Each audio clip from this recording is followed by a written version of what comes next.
안녕하세요. 경제 읽어주는 남자 김광석입니다. 반갑습니다. 네, 좋습니다. 두 번이나 인사를 받으니까 기분 좋습니다.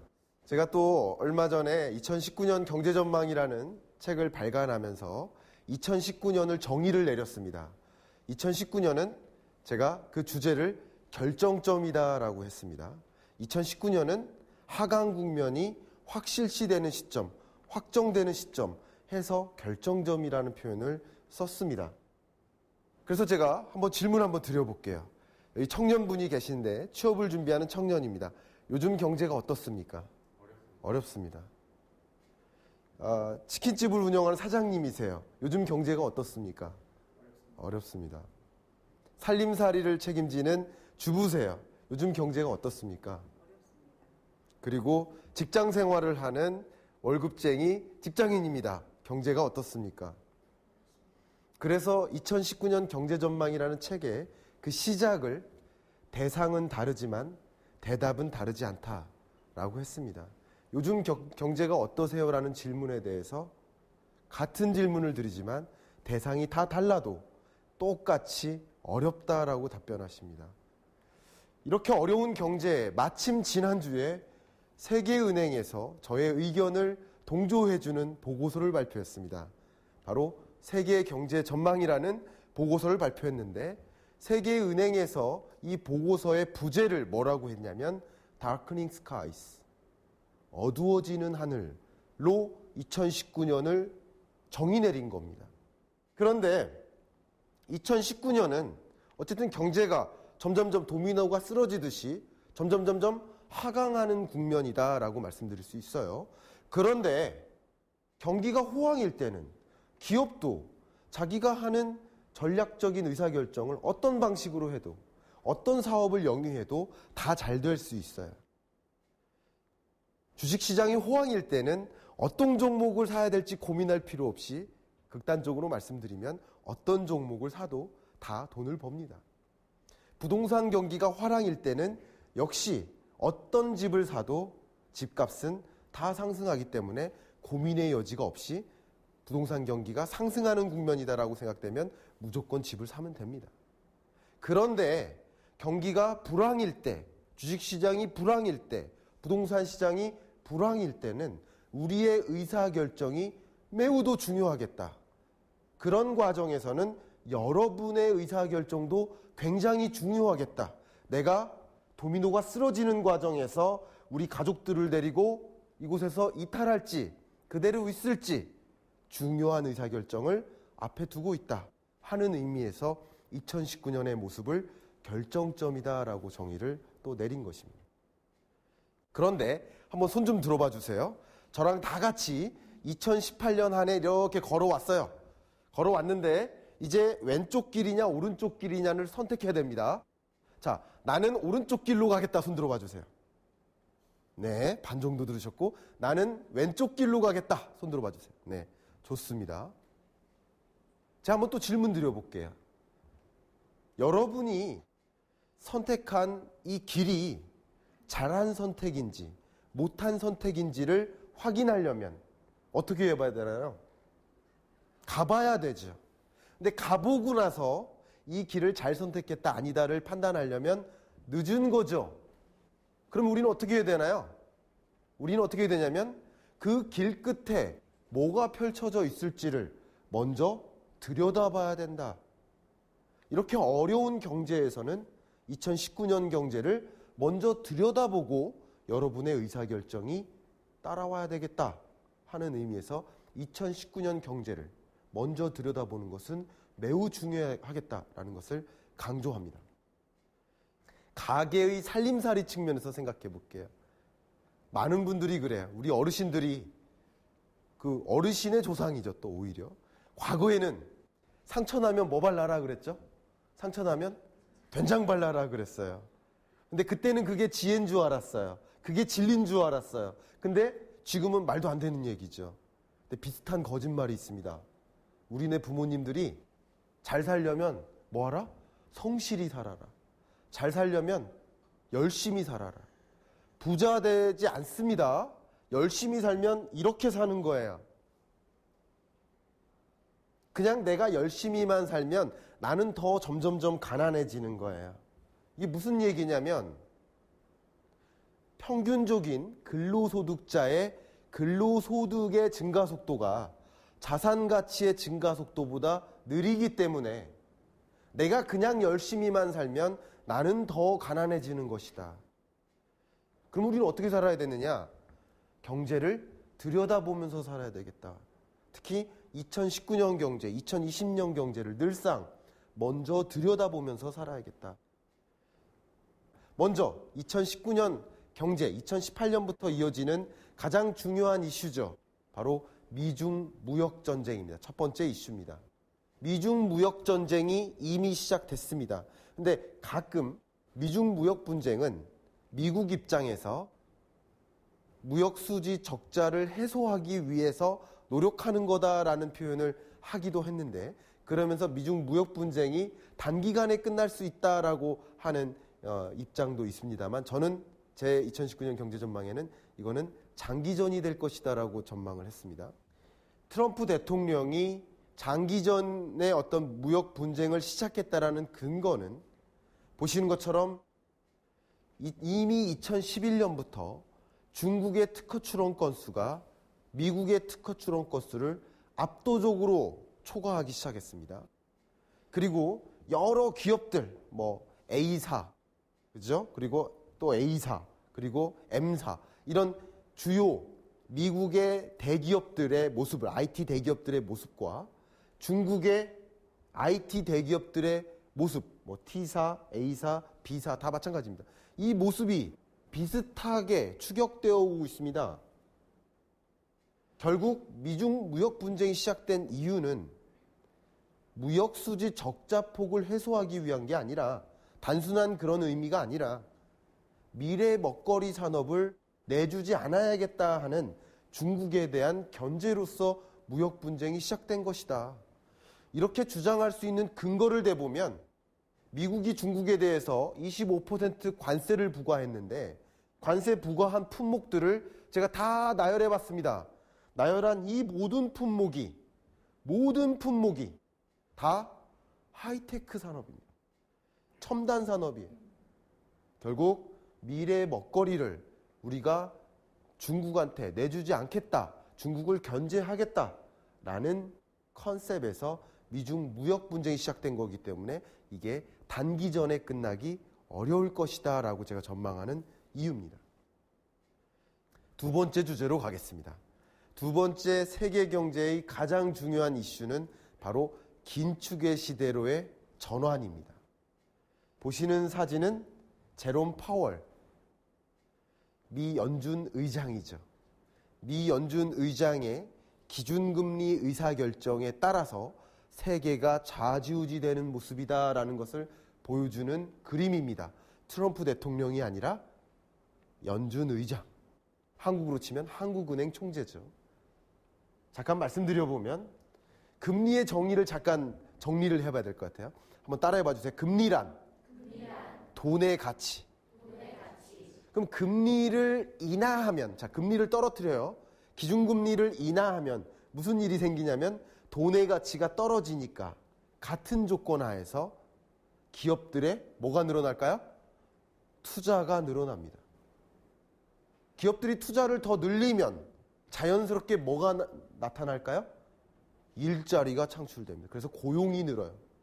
금리를 인하하면 투자가 늘고, 투자가 늘면 고용이 느는 거예요. 고용이 늘면 자연스럽게 여러분 반만 일하시고 반은 일자리가 없었는데 나머지 반도 일자리를 갖게 됐다고 생각해 보세요. 그러면 여기 전체의 평균적인 뭐가 늘어날까요? 소득이 늘어나겠죠. 그럼 이 고용은 소득을 증대시키고요. 한번 질문 드릴게요. 소득이 늘었어요. 뭐 하고 싶으세요? 소비하고 싶죠. 소득이 늘면 소비가 늘어납니다. 자, 그럼 소비마저 늘어나면 기업들 입장에서 더 뭐 하고 싶어요? 더 적극적으로 투자하고 싶죠. 그래서 다시 이게 투자로 연결됩니다. 그러면 금리를 인하하면 투자, 고용, 소득, 소비, 그리고 다시 투자. 경제가 선순환되는 경제의 선순환 구조라고 표현합니다. 그러니까 경기를 부양시키기 위해서 금리를 인하하는 것이다 이렇게 보시면 돼요. 여러분 다 아시겠지만 2007년, 8년에 무슨 일이 있었습니까? 글로벌 금융위기가 있었죠. 보시는 것처럼 미국 경제가 어때요? 파란색 바그래프가 쭉 꺾이죠. 우리나라의 IMF 위기 때와 비슷한 모습이에요. 그때 미국이 경기를 이제 부양시키기 위해서 기준금리를 어떻게 합니까? 엄청나게 인하하죠. 기준금리를 엄청나게 인하해. 물론 경기를 부양시키기 위한 다양한 정책들이 있지만 여러 가지 정책 중에 기준금리 정책, 통화정책에 있어서는 금리를 엄청나게 떨어뜨리는 거다. 그래서 실제로 어떻게 됩니까? 저금리를 유지하면서 경기가 부양되는 거예요. 저금리를 유지한다, 금리를 떨어뜨린다, 통화량을 시중에 많이 푼다. 이것을 완화적 통화정책이라고 합니다. 한번 따라해 주세요. 완화적 통화정책. 그러다가 2015년 12월부터 금리를 인상하기 시작합니다. 2015년 12월에 한 번, 16년 12월에 한 번, 2017년에는 3차례, 2018년에는 4차례나 기준금리를 인상해 나가요. 이것을 긴축적 통화정책이라고 합니다. 따라해봐 주십시오. 긴축적 통화정책. 그러니까 2015년 전까지는 완화적인 시대에 살다가 이제 우리는 긴축의 시대를 맞이하는 거예요. 따라해봐 주십시오. 긴축의 시대. 네, 우리는 긴축의 시대를 맞이한 겁니다. 그런데 제가 아까 금리는 정의가 뭐라고 했죠? 돈의 가치. 그러면 미국이 금리를 인상해 나간다는 이야기는 미국 돈의 가치가 올라간다는 뜻이죠. 맞습니까? 그런데 우리나라 생각해 보세요. 우리나라 금리를 인상할 여지가 있습니까? 없습니까? 우리 경기 아까 다 안 좋다고 하셨잖아요. 스스로 안 좋다고 하셨잖아요. 우리 경기가 이렇게 안 좋은데 그렇다면 우리나라는 기준금리를 인상할 수 있습니까? 우리나라 경제 여건을 아까 하나하나 질문 드렸지만 우리나라 경제 여건 어렵다. 여전히 경기 부양이 필요하다. 여전히 경기 부양이 필요하니까 저금리가 요구된다. 저금리가 요구되는 나라다. 우리나라는 그나마 금리를 인상할 수 있는 여건이 마련된 것이다 라고 보면 돼요. 그나마. 그런데 중요한 것은 뭐냐면 신흥국입니다. 신흥국들은 도저히 금리를 인상할 만한 여건이 안 되어 있어요. 경제가 굉장히 어렵거든요. 신흥국 경제가 굉장히 어려운 상황 속에서 미국은 기준금리를 인상하는데 신흥국들은 기준금리를 인상하지 못하니까 달러화의 가치는 올라가는데 상대적으로 신흥국 통화의 가치는 떨어지는 거죠. 맞습니까? 보시는 것처럼 신흥국 통화 가치는 계속 떨어지고 브라질 헤알화라든가 터키 리라화라든가 이런 수많은 신흥국 통화들이 급격히 떨어집니다. 왜냐하면 달러화의 가치가 올라갈 때 이것은 교환 비율이기 때문에 자연스럽게 떨어집니다. 그러면 금리가 떨어지고 돈의 가치가 떨어지면 신흥국에 투자했던 외국인 자금, 외국인 투자자 입장에서 생각해 보면 아무리 높은 수익성을 기대한다고 해서 신흥국에 투자했지만 거기서 벌어봐야 그 돈의 가치가 얼마 안 되니 그 신흥국에 투자하고 싶을까요? 안 하고 싶을까요? 안 하고 싶죠. 그러니까 어떻게 됩니까? 돈을 뺍니다. 외국인 투자 자금이 빠져나가는 거예요. 이게 만약에 빠른 속도로 빠져나가면 그게 우리나라의 1997, 8년에 경험한 IMF 외환위기랑 비슷한 모습인 거예요. 그러니까 당연히 돈이 빠져나가겠죠. 돈이 빠져나가니까 보시는 것처럼 신흥국 주가지수가 급락합니다. 그러면 이게 신흥국들이 휘청휘청하는 겁니다. 휘청휘청. 여기까지가 2019년 세계경제 이슈입니다. 다음부터는 2019년 한국경제 전망을 보여드리도록 하겠습니다. 한국경제에 있어서 2019년 내내 따라올 그 중요한 이슈가 구조적 장기 침체가 시작된 거 아니냐 하는 물음표입니다. 제가 늘상 업데이트를 하고 있지만 경기 선행지수는요. 예를 들어서 주택 분양 건수를 예측하고 싶어요. 그러면 뭐를 보면 되냐면 국토교통부의 인허가 건축 건수를 보면 돼요. 그러면 1년 후에 분양 물량이 얼마나 될지를 알 수 있는 거예요. 이해 가시죠?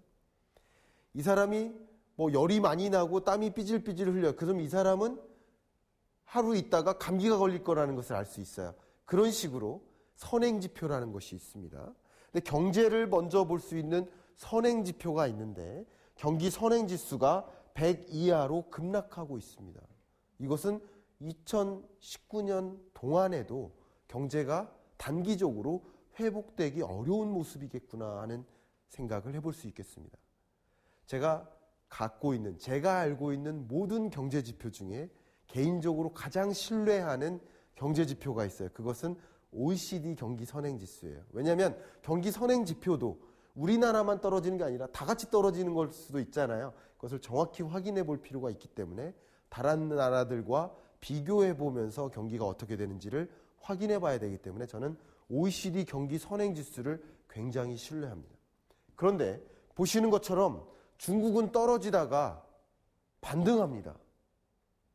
그리고 미국은 전반적으로 우상향하는 모습이에요. 근데 우리나라는 계속 떨어지고 있어요. OECD 경기 선행지수는 거의 정확히 6개월 후의 경제를 먼저 보여주는 지표라고 생각하거든요. 그러면 2019년 한 해 경기가 단기적으로 회복되기가 참 어렵겠구나 이런 생각을 해봅니다. 제가 경제 읽어주는 남자 책에 그걸 강조해서 설명드렸는데 한번 따라해보세요. 경제란. 수식을 떠올리면 됩니다. 경제란. 그 다음 첫 번째 소비. 더하기 그 다음 투자.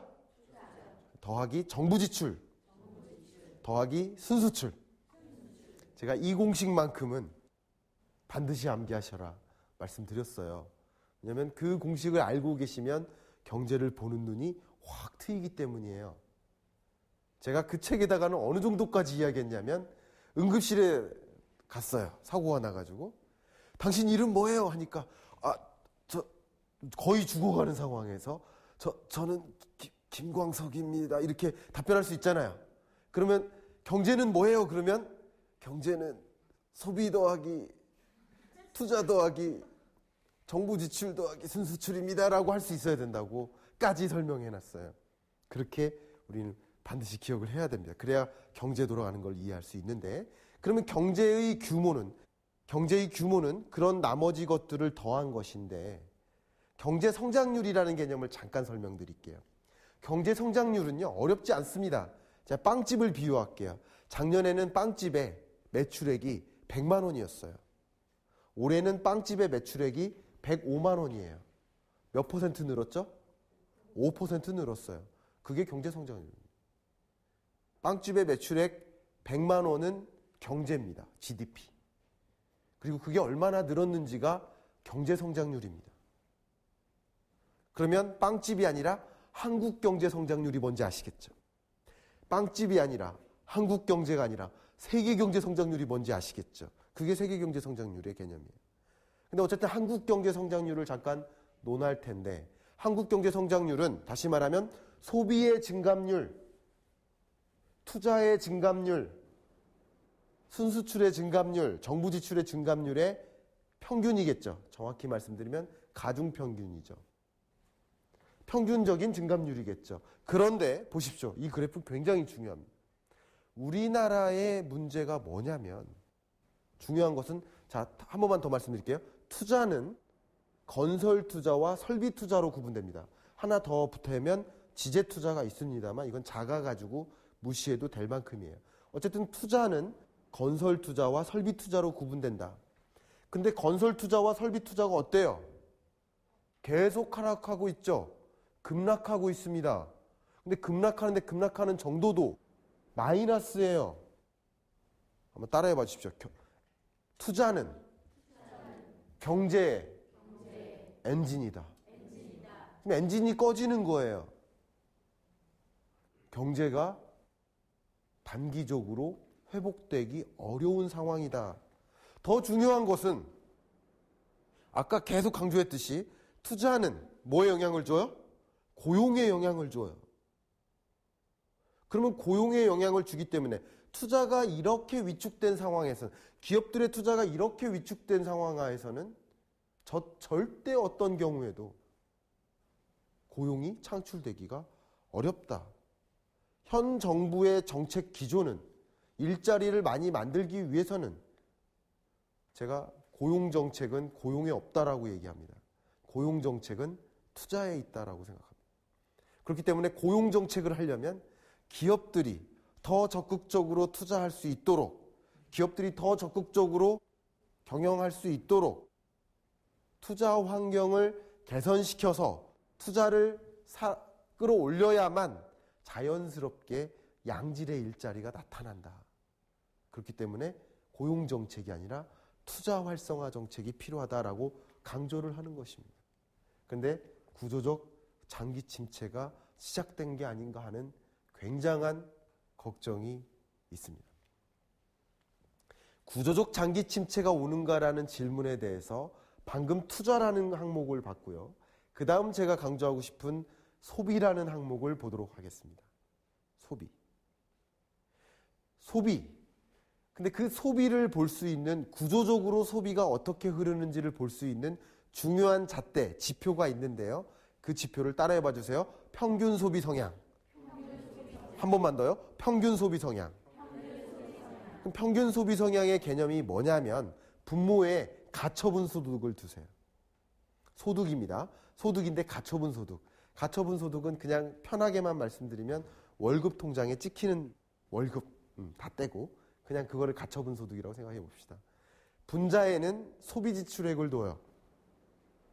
그러면 이 평균 소비 성향이 하락한다는 이야기는 소득이 늘어도 소비가 늘지 않는다는 뜻이죠. 맞습니까? 그리고 이게 또 떨어진다는 이야기는 소득이 주는데 소비는 더 줄인다는 뜻이겠죠. 그러면 이것은 구조적으로 소비 여력이 줄어드는 모습이다. 이 평균 소비 성향이라는 지표가 꾸준히 하락하고 있습니다. 보세요. 꾸준히 하락하는데 제가 의심스러워서 연령대별로 구분해서 제가 그래프를 그려봤습니다. 혹시나 이게 60대 이상만의 문제인가, 30대만의 문제인가, 청년층만의 문제인가, 그걸 구분해서 봤더니 20, 30대, 40대, 60대 이상 전 계층을 막론하고 평균 소비 성향이 하락하는 모습이에요. 이거 큰일 났다. 소비마저도 회복되지 않는구나. 그런데 제가 한번 질문 드려보겠습니다. 우리나라는 고령화 사회다. 맞습니까? 손 들어보세요. 맞습니까? 굉장히 거의 절대적으로 다 손을 드시네. 내리시고요. 아니다. 우리나라는 초고령 사회다. 손 들어보세요. 두 분 손 드시고요. 경제 읽어주는 남자를 안 읽으셨나요? 우리나라는 고령화 사회도 아니고 초고령 사회도 아닙니다. 우리나라는 고령 사회입니다. 달라요. 그러니까 이 정의를 말씀드리면 제가 이거 얘기하려고 오진 않았지만 꼭 이걸 말씀드리고 싶네요. 고령 인구의 정의는 만 65세 이상이에요. 만 65세 이상은 고령자 이렇게 정의를 내립니다. 근데 이 고령자가 전체 인구에서 7%를 넘어서면 그 나라를 고령화 사회라고 해요. 영어로는 에이징 소사이어티, 늙어가고 있는 사회 이렇게 설명할 수 있겠어요. 근데 이게 만약에 14%를 초과하면 그때부터는 고령 사회예요. 에이즈드 소사이어티, 이미 늙은 사회라는 뜻이에요. 그리고 이게 20%가 넘어가면 초고령 사회예요. 근데 우리나라는 2018년에 14.3%를 찍어서 2018년부터 우리나라는 고령 사회에 진입했습니다. 그럼 한번 따라해 봐 주세요. 고령 사회. 그런데 고령 사회에 진입한 여러 나라들을 제가 비교를 해봤는데 미국, 일본, 독일 이런 나라들과 비교해 보면 그 어떤 나라보다 고령화 속도가 빨라요. 그런데 제가 왜 갑자기 고령화를 강조하냐면 다시 그래프로 돌아가 보십시다. 그래프를 보시면 가장 평균 소비 성향이 급격하게 하락하는 연령계층이 어디입니까? 60대 이상이에요. 그러면 고령화 속도가 빠른 우리나라에서는 전반적으로 평균 소비 성향이 더 빠르게 하락하겠구나 하는 합리적 추론을 해볼 수 있겠죠. 그래서 걱정됩니다. 그래서 소비마저도 구조적으로 침체되는 경향이 있다. 물론 이 이유를 여러 가지 조사를 해보면 가계부채도 문제예요. 왜냐하면 내가 소득이 들어오면 그 소득 중에 절대적인 비중을 빚 갚는 데 쓰니까 소비로 이행시키기가 어려운 거예요. 그리고 경기가 불안할 때는 소비하기보다는 뭐 해요? 저축을 하죠. 하여튼 그런 여러 가지 이유에서 평균 소비 성향이 하락하는 모습입니다. 두 번째, 한국 경제의 두 번째 주제로 넘어가도록 하겠습니다. 밤 10시에 작년 이맘때 테헤란로의 한 건물의 사진을 찍으면 이렇습니다. 밤 10시에 이 건물의 사무실 안에 있는 모습이 뭐예요? 환하게 불켜 있죠. 열일하고 있죠. 건물 안으로 잠깐 들어가 보도록 하겠습니다. 같이 들어가시죠. 건물 안을 들어가서 어떤 일이 벌어지고 있는지를 살펴볼게요. 부장님이 뭐라고 그러세요? 나도 밤샐 거니까 김대리도 같이 밤새고 마무리해! 이러는 거예요. 이런 삶을 살아왔죠. 저도 이런 삶을 살아왔습니다. 이런 삶을 살아왔어요. 실제로 우리나라는 이 OECD 회원국 중에서 가장 많이 일하는 나라 중에 하나예요. 보시는 것처럼 멕시코 다음으로 가장 많이 일하는 나라예요. 근데 이 경제 대국이 경제 규모 세계 12위, 수출 규모 세계 6위, 7위 이런 경제 대국이 이렇게 살아선 되겠느냐? 이제 앞으로 어떻게 살자는 겁니까? 앞으로 이렇게 살자는 거죠. 친구 간에 교제하고 연인 간에 데이트하고 나를 위해서 스포츠, 오락, 여가, 문화활동을 즐기면서 저녁 있는 삶을 살자는 거예요. 저녁 있는 삶을 살자 해서 뭐를 도입한 겁니까? 주 52시간 근무제를 도입한 겁니다. 도입했는데 이게 간단한 일이 아닌 거죠. 여러분 해외 건설사라고 생각해 보세요. 그럼 발주처가 어디 있어요? 해외에 있죠. 그러면 해외 발주처랑 회의를 하는데 9 to 6 안에 회의를 할 수 있습니까? 없습니까? 발주처에 맞춰야죠. 52시간 근무제가 호락호락한 문제가 아니다. 기자가 일을 하는데 52시간을 지켜가면서 일을 합니다. 근데 갑자기 테러가 발생했어요. 가다가 돌아옵니까? 이게 여러 산업에 걸쳐서, 여러 직종에 걸쳐서 응급실 의사선생님이나 간호사는 어떡할 거예요? 여러 산업의 영역에 걸쳐서 그냥 일괄적으로 적용하기가 어렵고 기업주 입장에서는 어쨌든 상당히 부담이 되는 정책인 건 맞아요. 그런데 중요한 것은 이 정책이 2018년 7월부로 300명 이상 대기업, 공공기관을 중심으로 적용되기 시작했습니다. 그래서 이미 시청자 여러분들 중에서는 대기업에 다니시는 분들, 공공기관에 다니시는 분들은 이미 적용됐을 겁니다. 근데 중요한 것 중에 하나는 2018년 7월부로 이 제도가 시작이 됐지만 처벌을 유예시켜 놨어요. 2019년 중에는 처벌이 시작됩니다. 원래 2019년 1일부로 또 처벌을 시작하기로 했다가 또 유예시켰어요. 왜냐하면 고용주 입장에서, 기업 입장에서는 너무 많이 부담되니까 어쩔 수 없이 유예시키는 거다. 유예시켰는데 어쨌든 적용이 될 거라는 거죠. 적용이 되는 과정에서 기업들에겐 상당히 부담이 따르는 것이다. 이런 것을 말씀드립니다. 그런데 더 중요한 것은 여러분 전체 기업 수 중에서 중소기업이 차지하는 비중이 98%입니다. 전체 근로자 중에서 2,700만 근로자 중에서 중소기업 취업자의 비중이 87%가 넘어요. 그런데 2020년 1월부터는 50명 이상 기업들도 주 52시간 근무제를 도입해야 됩니다. 근데 이 중소기업들은 아무 준비가 안 되어 있어요. 제가 이 내용을 꼭 알리고 싶습니다. 아무 준비가 안 되어 있다. 2019년은 주 52시간 근무제를 도입하기 위한 준비를 하는 해다라는 것을 강조해서 말씀드립니다. 그런데 제가 한 가지 더 강조하고 싶은 것은 나는 시간제 근로자인데요. 공장에서 일합니다. 나 초과 근로 수당이 있기 때문에 우리 집 따뜻하게 겨울철에도 먹고 사는데 나 그러면 52시간 지키고 초과 근무 수당 없으면 나는 돈 없는 저녁인데 저녁 있는 삶이 나한테 무슨 의미입니까? 라고 항변하는 여러 노동계층도 있습니다. 그러면 나는 일 끝나고 나가서 대리운전 뛰라는 것입니까? 이게 나한테 좋은 정책 맞습니까? 하는 노사 간의 갈등도 있고 다양한 계층 간의 갈등도 있고 다양한 그런 갈등들이 만무하는 시기다.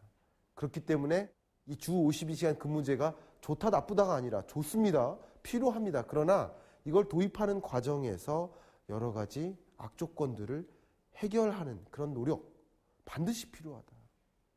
반드시 필요하다라는 것을 강조해 드립니다.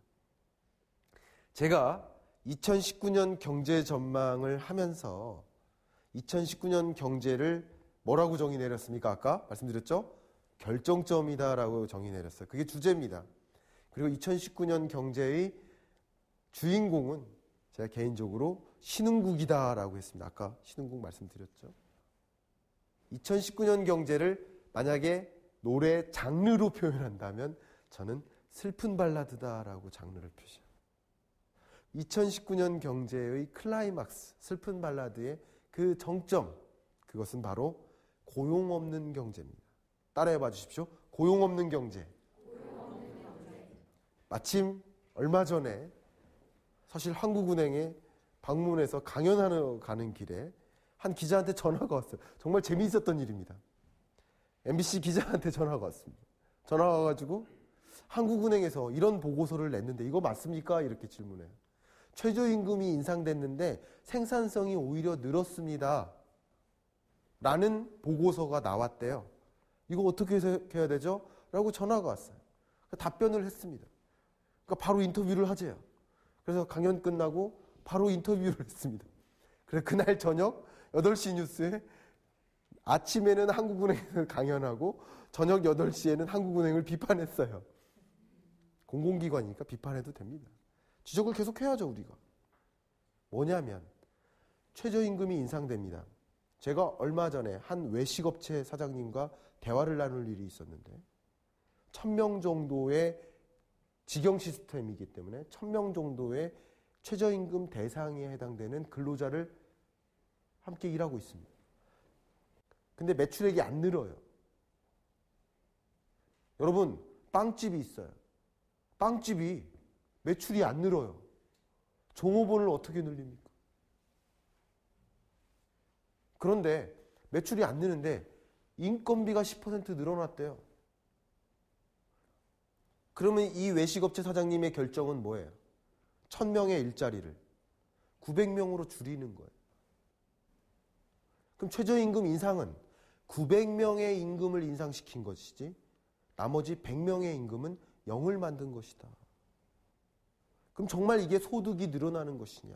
아닐 수 있겠다. 그것도 우리는 그 최저임금 인상이나 이런 여러 가지 노동정책이나 여러 정책이 그대로 타겟하는 방식대로 기업들이 이행하느냐는 다른 문제거든요. 안타깝지만 우리네 대학들에서도 시간 강사 처우 개선해주자 하면서 시간 강사들에게 예를 들어서 방학 중에도 임금을 주고 4대 보험도 가입해주자. 그러면 대학들은 어떻게 움직입니까? 지금 대학들도 굉장히 힘듭니다. 학생 수가 주니까. 그럼 대학들의 액션은 뭐예요? 시간 강사를 줄이는 겁니다. 그런 액션이에요. 그러니까 기업의 액션, 경제 주체의 액션이 요구하던 방식대로 따라올 것이냐는 다른 문제예요. 그런데 생산성은 늘어날 수 있어요. 왜냐하면 최저임금 인상에 따라서 그 늘어난 최저임금을 감당할 수 있는 기업만 남아있고 나머지는 몰락하는 겁니다. 우리 3학년 8반 아이들이 이렇게 있어요. 담임 선생님이 생각해요. 우리 반 평균 성적이 85점이야. 그럼 평균 성적을 어떻게 늘릴까요? 85점 안 되는 애들을 전학 보내면 돼요. 가장 쉬워요. 그러면 평균 성적이 올라가겠죠. 생산성은 그렇게 올라가는 거예요.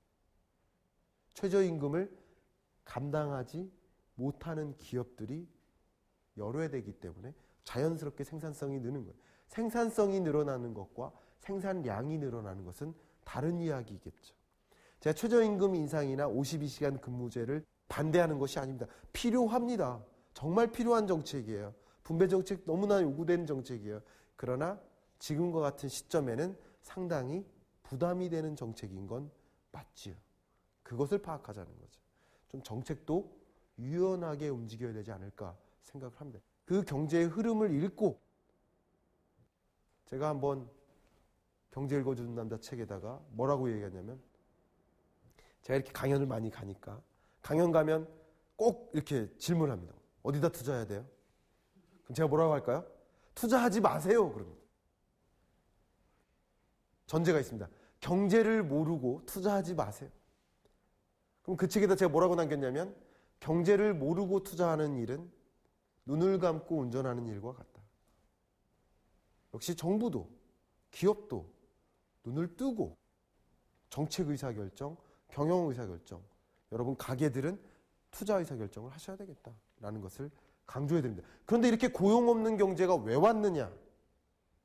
첫 번째는 구조적 요인이다.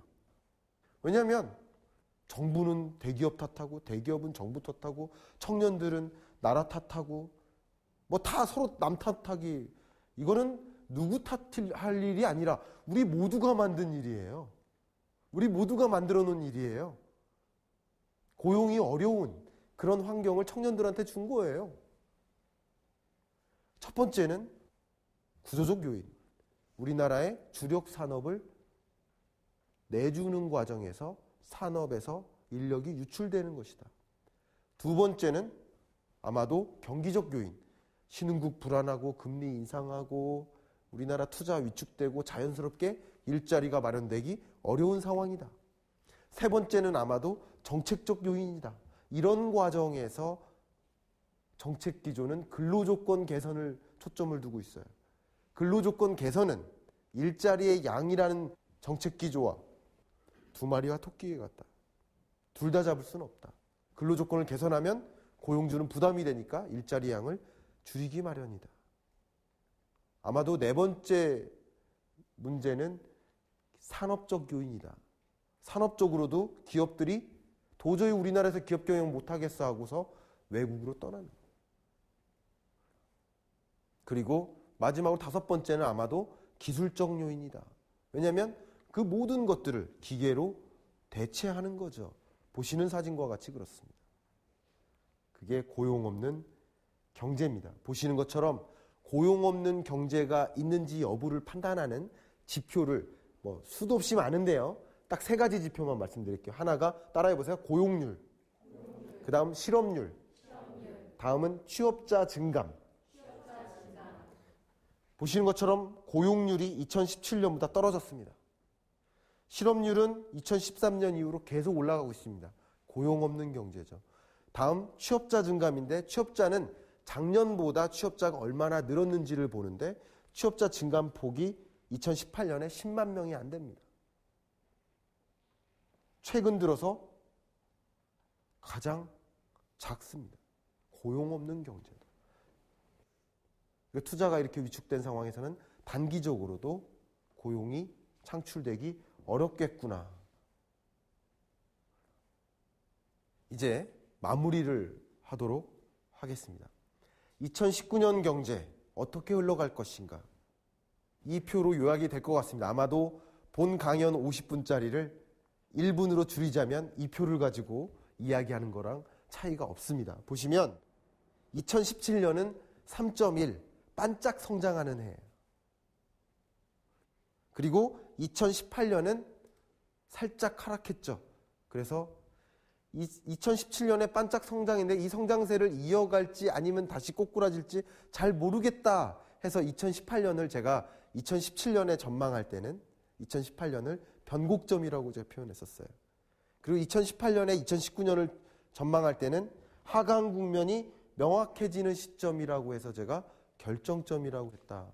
기억하시죠? 근데 이렇게 어려워지는 경제 속에서 그냥 어렵다 하면 또 더 어려워져요. 경제는 심리다라는 말이 있잖아요.